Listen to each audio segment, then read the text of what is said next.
우리 예수님께서 부활하셨습니다. 예수님은 죄와 사망의 권세를 이기시고 다시 살아나셨습니다. 여러분은 예수님의 부활을 믿으십니까? 이 아멘 소리가 크니까 너무 감사하네요. 믿는 사람에게는 영원한 생명이 있습니다. 그리고 믿는 사람에게는 영원한 약속의 축복이 주어집니다. 그런데 부활이라고 하는 것은 사실 가장 믿기 어려운 이야기이기도 합니다. 그래서 이 부활 때문에 믿음을 끝까지 갖지 못하는 사람을 만날 때도 있습니다. 그런데 성경은 덮어놓고 믿으라고 강요하는 책이 아니기 때문에 성경을 자세히 보다 보면 부활이라고 하는 것이 사실이구나라고 하는 증거들을 우리가 발견할 수밖에 없습니다.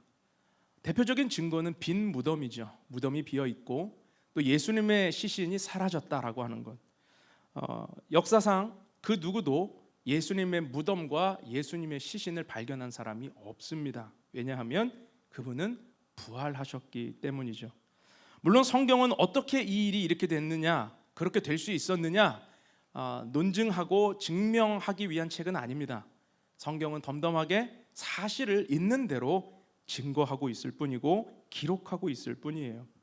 그러면 혹시 힘없는 여인들이, 오늘 성경에 등장하는 이 여인들이 괴력을 발휘해서 그 돌문을 굴려서 예수님의 시신을 빼돌렸을까요? 아니면 이미 도망가서 전의를 상실했던 그 제자들이 갑자기 용기 100배 충천하여 예수님의 시신을 빼돌리고 부활을 꾸며낸 것일까요? 이 두 가지는 설득력이 없습니다. 왜냐하면 만약에 이것이 가능했다 하더라도 당시 예수님의 무덤 곁을 지키던 군사는 평소보다 배나 더 철통 방어를 명령받았기 때문이죠. 대제사장들은 특별히 따로 돈을 주어서 그 경계를 아주 강하게 해달라고 요청했을 정도였습니다.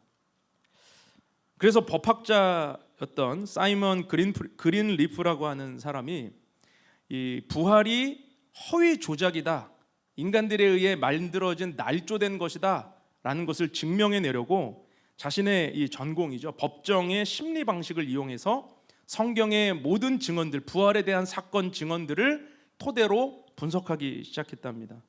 그리고 그가 결국 도달한 결론은 무엇이냐면 모든 진술과 사건의 내용들을 다 따져보니 결론은 예수가 부활하지 않고서는 이 사건은 설명이 안 된다라는 결론을 내렸다 그래요.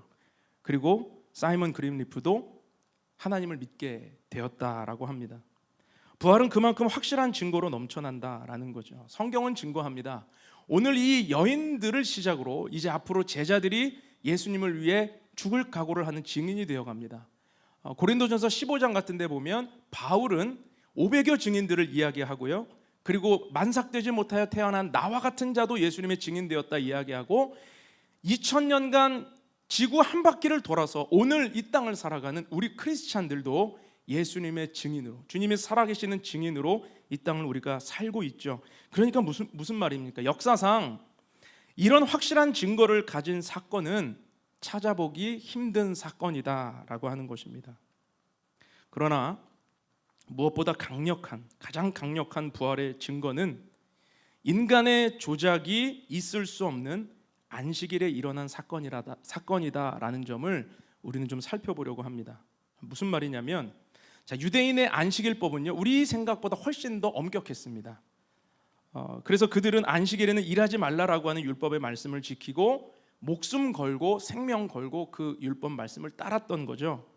그래서 안식일 전날이 되면, 즉 준비일이 되면 그들은 모든 것을 미리 다 준비하고 해 놓아야 했습니다. 음식도 이틀치를 다 차려놓고요, 필요한 물건도 미리 다 사놓고요, 일이 될 만한 모든 걸 다 해놓았다는 거예요.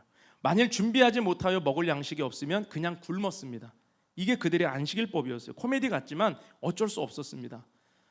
심지어 그들에게 안식일에 허락된 최대한의 노동이 뭐냐면 썩은 무화과 나무 열매 하나를 들 수 있는 그 정도 수준의 노동만 허락되었다. 그러니 누가 안식일에 일할 수 있으며 누가 안식일에 함부로 행동할 수가 있는 것입니까?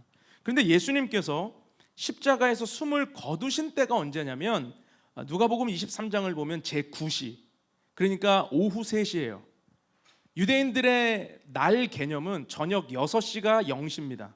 그래서 6시부터 이 시간을 재서 9시면은 오후 3시인 거예요. 그러면 예수님이 달리신 날이 금요일이니까, 준비일이니까 안식일 전날 오후 3시에 십자가에서 운명하셨거든요.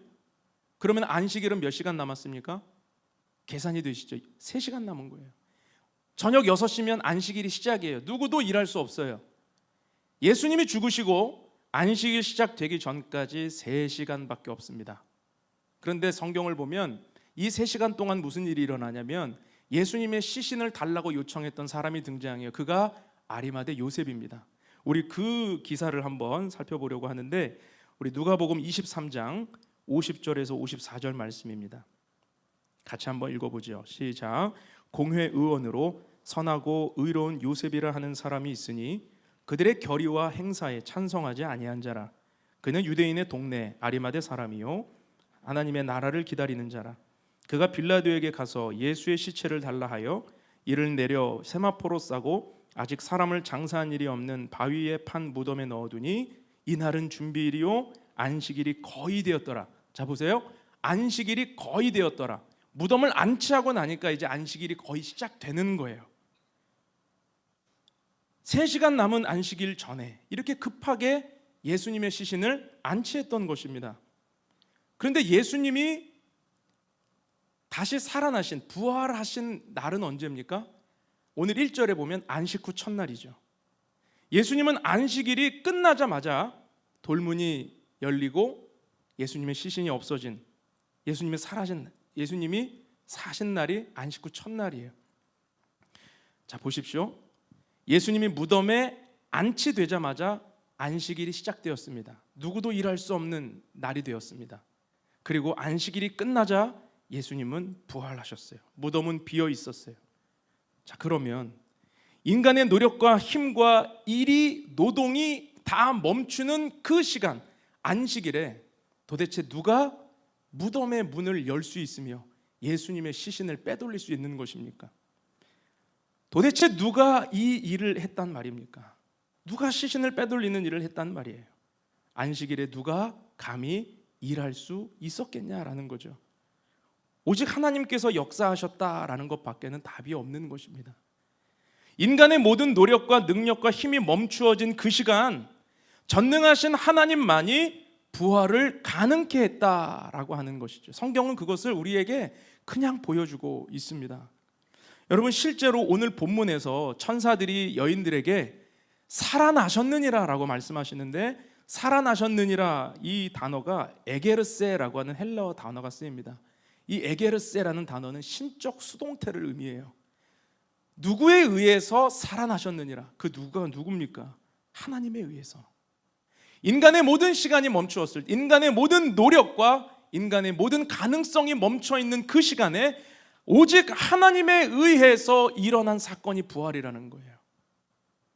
여러분, 부활은 사람의 조작이 아닙니다. 기절설을 주장하는 사람도 있습니다. 예수님이 잠깐 기절했다가 깨어났다. 또 도난설을 주장하는 사람도 있어요. 그래도 율법 어기면서 안식일에 일했던 자가 분명히 있었을 거야. 그래서 예수님 시신 빼돌린 거야. 이렇게 주장하는 사람들이 있어요. 그러나 여러분, 여러 가지 부활을 부인하는 가설들이 있지만 성경은 담담하게 증거해요. 인간의 가능성이 사라진 그때 일어난 일이다. 인간에 의해 조작될 만한 사건이 아니었다라는 것이죠. 오직 전능하신 하나님에 의해서 이루어진 약속의 성취였다라는 것입니다. 여러분, 부활을 믿는 축복이 있기를 바랍니다. 매년 부활주일을 보내면서 갸우뚱한 채로 넘어가지 마십시오. 예수님의 부활이 실제가 되고 내 믿음의 근본이 되어서 우리 죽은 신앙이 다 살아날 수 있기를 주님의 이름으로 축원합니다. 그래서 부활 신앙을 붙들면 그 부활 신앙이 우리 안에 절망을 묵상하는 것이 아니라 살아계신 주님을 바라보게 하는 것입니다. 그리고 부활 신앙을 붙들 때 주님은 우리에게 부활의 증인으로 살아갈 것을 요구하시고 말씀하시는 것이죠. 그래서 예수님의 제자들이 그 증인의 삶을 살게 되었고, 수많은 사람들이 예수님의 증인으로 자신의 삶을 들여 살아갈 수 있게 되었던 것입니다. 오늘 부활의 증인이 되는 삶, 누가 예수님의 부활의 증인을 가지고 이 땅을 살아갈 수 있는가? 우리 두 가지만 오늘 짧게 나누고 기도하려고 합니다. 첫 번째로 우리가 기억할 것은 예수님을 사랑하는 자가 부활의 증인이 될 수 있다라는 것입니다. 우리 오늘 본문 1절에서 4절 말씀을 같이 한번 읽어보죠. 시작. 안식 후 첫날 새벽에 이 여자들이 그 준비한 향품을 가지고 무덤에 가서 돌이 무덤에서 옮겨진 것을 보고 들어가니 주 예수의 시체가 보이지 아니하더라. 이로 인하여 근심할 때에 문득 찬란한 옷을 입은 두 사람이 곁에 섰는지라. 자, 지금 이 여인들은 누구냐면 10절 말씀을 보시면 여인들의 이름이 소개됩니다. 막달라 마리아, 요한나, 야고보의 모친 마리아, 그리고 그들과 함께한 다른 여자들, 최소 5명 이상이에요. 이들은 안식일이 끝나기만을 기다렸다가 새벽에 무덤으로 갔습니다. 그런데 그들은 무엇을 준비해서 갔다고 그러죠? 향품. 왜 이미 시신이 안장되어 있는 그 무덤을 가면서 죽은 시체에게 발라야 되는 향품과 향유를 가지고 간 것입니까? 그 앞절을 보면 그 이유를 알 수 있는데, 예수님의 시신이 시간이 부족해서 온전하게 처리되지 않았던 것을 여인들이 보았기 때문이에요. 그 말씀도 한번 보죠. 누가복음 23장 54절 56절입니다. 같이 한번 읽을게요. 이날은 준비일이요 안식일이 거의 되었더라. 갈릴리에서 예수와 함께 온 여자들이 뒤를 따라 그 무덤과 그의 시체를 어떻게 두었는지를 보고 돌아가 향품과 향유를 준비하더라. 계명을 따라 안식일에 쉬더라. 자, 예수님의 시신을 수습할 수 있는 시간이 많지 않았기 때문에 여인들은 끝까지 그 무덤 곁을 따라가면서 아리마대 요셉이 어떻게 시신을 처리하는지를 본 거예요. 그런데 시간이 부족하니까 향품을 바를 시간이 없었던 걸 알았던 거죠. 그래서 시신이 급히 안식일 전에 끝내야 됐기 때문에 들어간 걸 본 겁니다. 그걸 본 여인들이 돌아가서 안식일이 시작되기 전에 급히 향품을 준비하고 향유를 준비해 놓았다가 안식일이 끝나기만을 기다려서 달려갔던 것입니다. 여러분, 이 여인들의 모습은 우리에게 무엇을 보여주고 있습니까? 예수님을 사랑하는 모습을 우리에게 보여주죠. 여인들은 예수님을 너무나도 사랑했습니다. 그래서 위험을 무릅쓰고라도 예수님의 무덤으로 달려갔던 거예요. 무덤은 로마 군인들이 특별 지시를 받고 든든하게 지키고 있었습니다. 그런데 어쩌자고 지금 무덤으로 가는 것입니까? 뭘 하려고, 뭘 요구할 수 있다고 무덤으로 가는 것입니까? 공개적으로 십자가형을 당한 사람을 위해서 왜 이렇게까지 위험한 행동을 하는 것입니까? 여러분, 이게 사랑이죠. 진정한 사랑은 물불을 가리지 않습니다. 진정한 사랑은 자신의 유불리를 따지지 않습니다. 자신에게 위험한 일이 생긴다 해도 괜찮아요. 사랑하기 때문입니다. 그보다 사랑하는 이의 시신이 향품도 제대로 바르지 못한 채 차가운 돌무덤 그곳에 계신다라는 마음이 견딜 수 없이 아프고 견딜 수 없이 슬픈 거예요. 그래서 사랑하는 마음을 가지고 여인들은 끝까지 예수님 곁을 지키고 있었다라는 거죠. 여러분, 예수님을 사랑하는 자가 끝까지 예수님과 함께 할 수 있습니다. 교회도 마찬가지입니다. 누가 끝까지 교회를 지키고 힘들고 어려워도 공동체를 섬길 수 있을까요? 의리 있는 사람입니까? 여러분, 의리는 교회를 세우지 못합니다. 의리로는 공동체를 세울 수 없어요. 제자들을 보십시오. 베드로를 보십시오. 그들은 목숨 걸겠다고 의리 강조했던 사람들입니다. 그런데 일 터지자 제일 먼저 도망갔죠. 끝까지 예수님 곁을 위험에도 무릅쓰고 지켰던 사람들은 정말 예수님 사랑했던 이 여인들이었다라는 거예요. 의리로 안 됩니다. 예수님 사랑하는 사람만이 교회를 지키고 교회를 세우고 주님의 몸된 교회를 섬길 수 있는 거예요. 교회는 세상에서 힘이 있고 유력한 사람들이 지키는 게 아닙니다. 교회는 성경 지식이 많다고, 아는 게 많다고, 직분이 있다고, 오래 믿었다고 지키는 것도 아닙니다. 예수님 사랑하는 사람이 교회를 세우고 공동체를 섬기고 나아갈 수 있게 되는 거죠. 사랑은 결정적인 순간에 드러나는 것입니다. 자, 그렇게 달려간 무덤 앞에서 그들이 마주한 것은 무엇입니까? 그들이 목격한 것은 무엇입니까? 두 가지죠. 돌문이 열려 있고 무덤은 비어 있는 거예요. 예수님의 시신은 없어진 거예요. 세마포만 남겨져 있는 것입니다. 예수님께서 부활하셨다라는 증언도 그들은 천사들을 통해 듣게 되었죠. 그들은 부활의 첫 목격자들이 되었습니다. 빈 무덤을 목격하고 예수님의 시신이 사라진 것을 목격했습니다. 성경은 가감 없이 또 이것을 변조하지 않고 여인들이 부활의 첫 목격자였다라는 사실을 그대로 보여주고 있습니다. 그런데 여기서 우리가 한 가지 생각해 볼 것이 있어요. 어떤 사건을 목격했다고 해서 증인이 될 수 있습니까? 다 증인이 됩니까? 여러분, 목격자와 증인은 달라요. 목격자가 자동으로 증인되는 건 아닙니다. 목격자가 증인되는 것은 또 다른 문제라는 거예요. 어떤 사건을 본 목격자가 있다고 생각해 보십시오. 그래서 법정에 그에게 부탁을 합니다. 이 사건의 증인이 되어 주십시오. 진술 좀 해 주십시오. 근데 그 사람이 예, 알겠습니다 라고 할 가능성이 클까요? 만류하고 저는 아닙니다 라고 도망갈 가능성이 클까요? 대부분의 경우 그 사건에 휘말리기 쉽지 않기 때문에 그냥 거절하는 경우가 많다는 거죠. 대부분은 거절해요. 왜요? 사실 그럴 이유가 없거든요. 또 하나, 내가 이 복잡한 일에 괜히 끼고 싶지 않거든요. 내가 내 삶에 피해가 생길 것 같아서 두렵거든요. 때로는 귀찮거든요. 바쁘거든요. 그래서 어떤 목격을 했다고 해서 다 증언대에 설 수 있는 건 아니라는 거죠. 그런데 남이 아니라 나와 관계가 깊은 사람 혹은 가족이나 자녀의 문제라면 달라집니다. 그렇죠? 지나칠 수 없습니다. 가만두고 볼 수 없습니다. 외면하지 않을 수 없습니다. 외면하고 증인으로 나서지 않을 수 없는 거예요. 왜죠? 사랑하기 때문에. 사랑하기 때문에. 사랑하면 목격자로만 남지 않아요. 사랑하면 반드시 증인으로 섭니다. 내게 어떤 불이익과 어려움이 온다 할지라도 괜찮아요. 왜요? 사랑하기 때문에.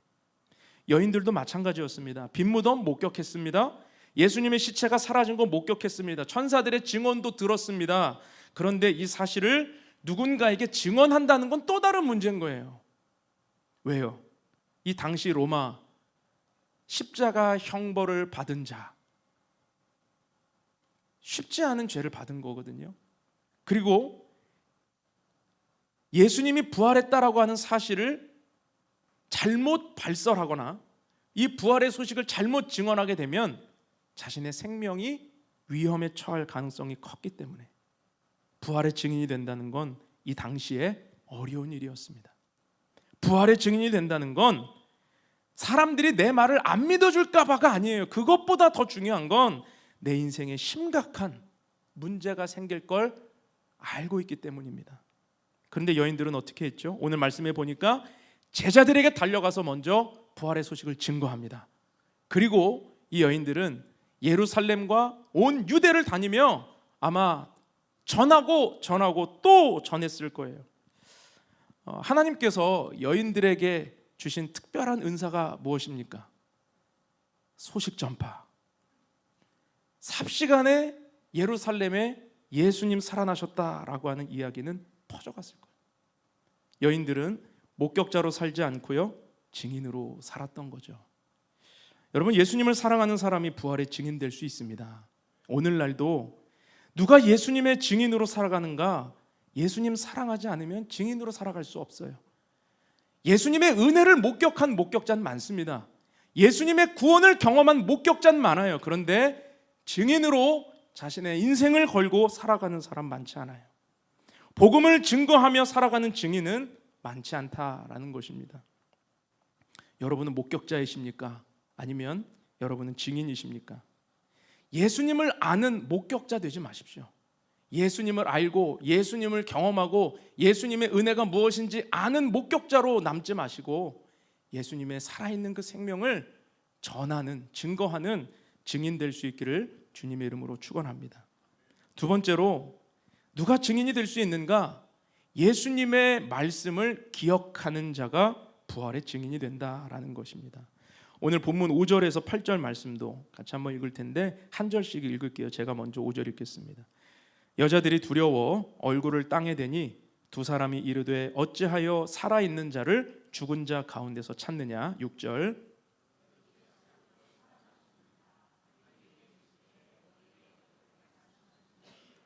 이르시기를 인자가 죄인의 손에 넘겨져 십자가에 못 박히고 제3일에 다시 살아나야 하리라 하셨느니라 한데 그들이 예수의 말씀을 기억하고, 자, 빈무덤에서 근심하던 여인들 앞에 찬란한 옷을 입은 두 사람이 나타나죠. 이 사람들은 마태복음 기사를 보면 천사예요.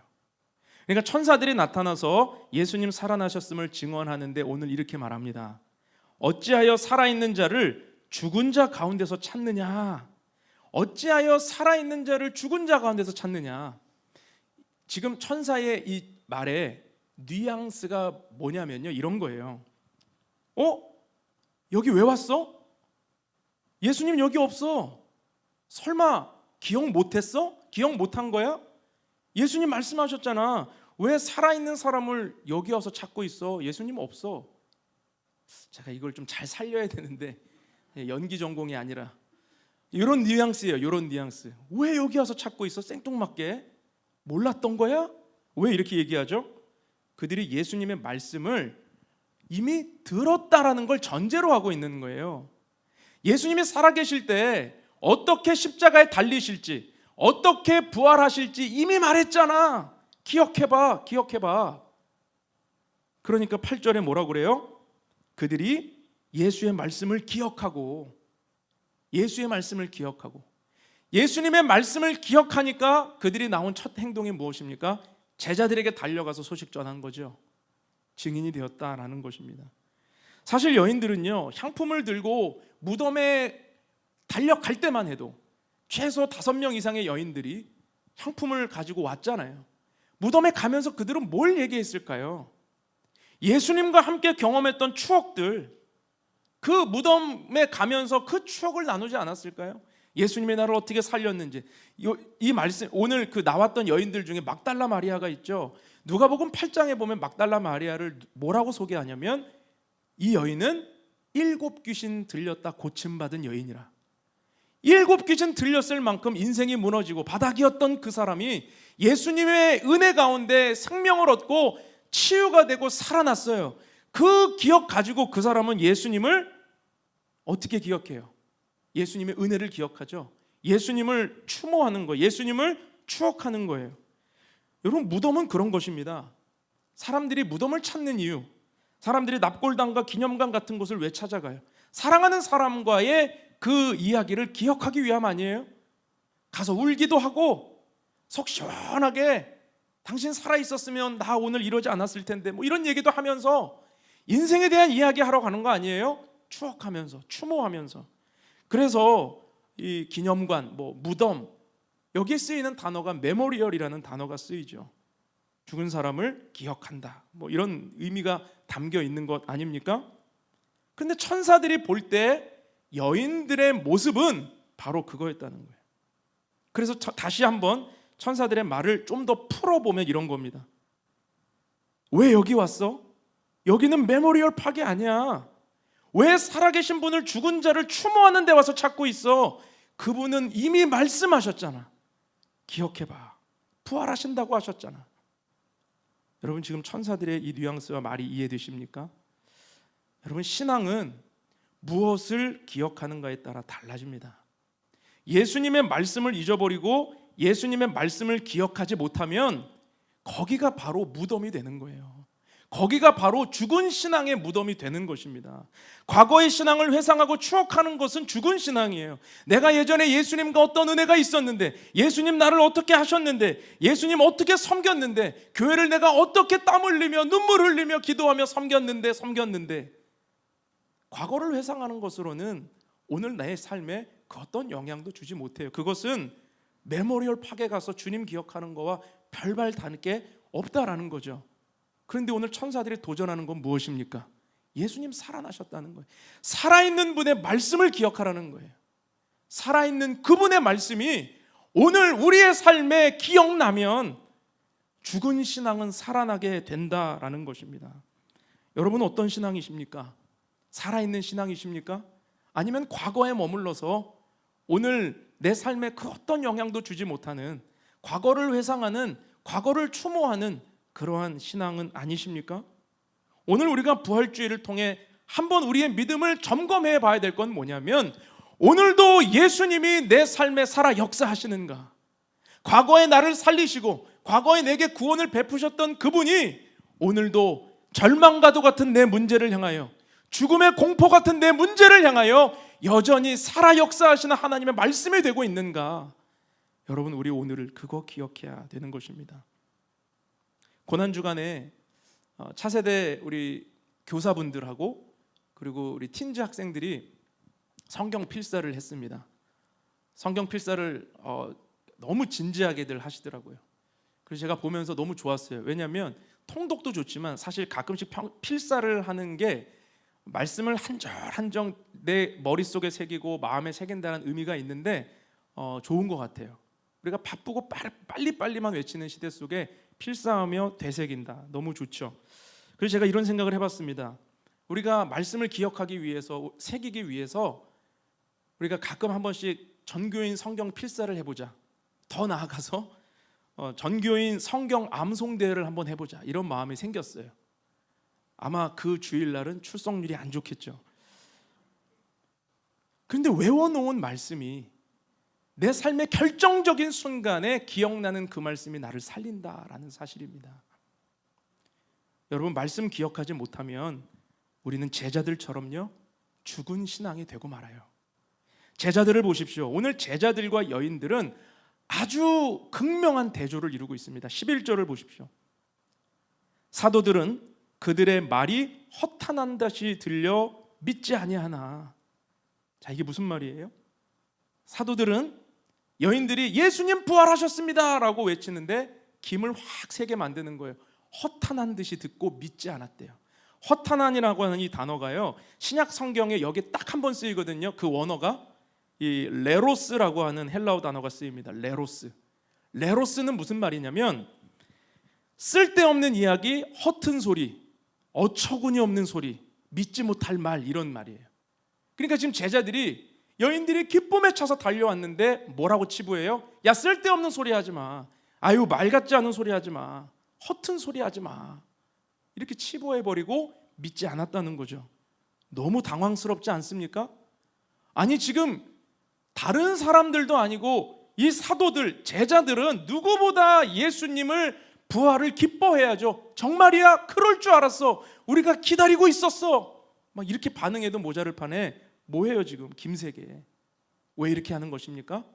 제자들은 예수님의 말씀을 기억하지 못했어요. 여인들은 예수님의 말씀을 기억하고, 맞아, 주님이 그렇게 말씀하셨어, 맞아, 부활하셨어, 그리고 주님의 증인이 되는데, 오늘 제자들은 예수님의 말씀을 기억하지 못하니까, 기억할 말씀이 없으니까, 말씀 붙들지 못하니까 오히려 그들의 신앙이 허튼 신앙, 허탄한 신앙이 되었다, 죽은 신앙이 되었다라는 것입니다. 여러분, 말씀을 기억하지 못하면 결정적인 순간에 이렇게 어리석은 신앙이 되고 마는 것입니다. 그러나 말씀을 기억하면 살아있는 신앙, 부활 신앙으로 우리가 나아가게 될 줄 믿습니다. 북한의 지하교회 성도들은 성경책이 발각이 되면 그들은 신변의 위협 또는 사형, 정치 수용소 이런 데 들어가서 고된 노역을 해야 되니까, 목숨이 왔다 갔다 하는 일이니까 성경을 소지하고 있을 수 없죠. 그래서 제가 어떤 선교사님한테 들으니까 그들은 성경을 받으면 몇 날 며칠이고 그걸 달달 외워서 성경책을 불태운다고 그래요. 분량을 나누어서 외우는 거죠. 너는 마가복음, 너는 로마서, 너는 요한계시록. 왜 나는 요한계시록이야? 이런 거예요. 그런데 그렇게 해서 정말 성경을 외우고 그래서 그들이 모였을 때 어떤 증거도 남지 않는 거예요. 제가 이것을 생각하면서 정말 살아있는 믿음이란 무엇인가? 여러분, 우리 오늘날 성경책 너무 당연하고 감사가 사라지죠. 그래서 성경책 언제든 읽을 수 있으니까 안 읽잖아요. 언제든 볼 수 있으니까 안 보잖아요. 언제든 그 말씀 들을 수 있으니까 안 듣잖아요. 그런데 그 말씀이 소중한 사람들은 잊지 않기 위해서, 잊어버리지 않기 위해서 가슴에 새기고 머리에 새기고 마음에 새긴다라는 사실입니다. 누가 살아있는 신앙인입니까? 누가 부활의 증인으로 살아가고 있습니까? 여러분, 이 시대에 누가 불쌍한 사람입니까? 가난하고 헐벗고 부족하고 병들고 환경이 어렵고 고난 많은 인생이 불쌍한 인생입니까? 아닙니다. 성경은 오늘 우리에게 무엇을 말씀해 주고 있냐면, 정말 불쌍한 인생은 말씀을 기억하지 못하는 인생이다. 말씀을 잊어버린 인생이 가장 불쌍한 인생이라고 우리에게 교훈하고 있어요. 말씀을 잃어버린 자는 희망이 없습니다. 말씀 잃어버리면 소망이 없습니다. 여러분, 말씀 붙들고 말씀 기억하고 우리의 삶에 오늘도 살아 역사하시는 부활의 주님과 동행하는 우리의 믿음이 될 수 있기를 주님의 이름으로 축원합니다. 말씀을 맺으면서 영상을 하나 보려고 합니다. 죽음도 두려워하지 않는 믿음으로 부활의 증인이 된 소녀의 이야기입니다. 1999년도 4월 22일에 미국 콜로라도주의 콜럼바인 고등학교에서 일어난 총기 난사 사건인데, 그 사건의 주인공이었던 캐시 버넬이라고 하는 여인의 이야기예요. 한번 이 이야기를 같이 보겠습니다.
A good example to non-believers and also Christians, just trying to not contradict myself and get rid of all hypocrisy and just to live for Christ.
And just to live for Christ.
여러분, 캐시 버넬, 이 소녀의 죽음은 끝이 아니었습니다. 그것으로 다 끝난 게 아니었죠.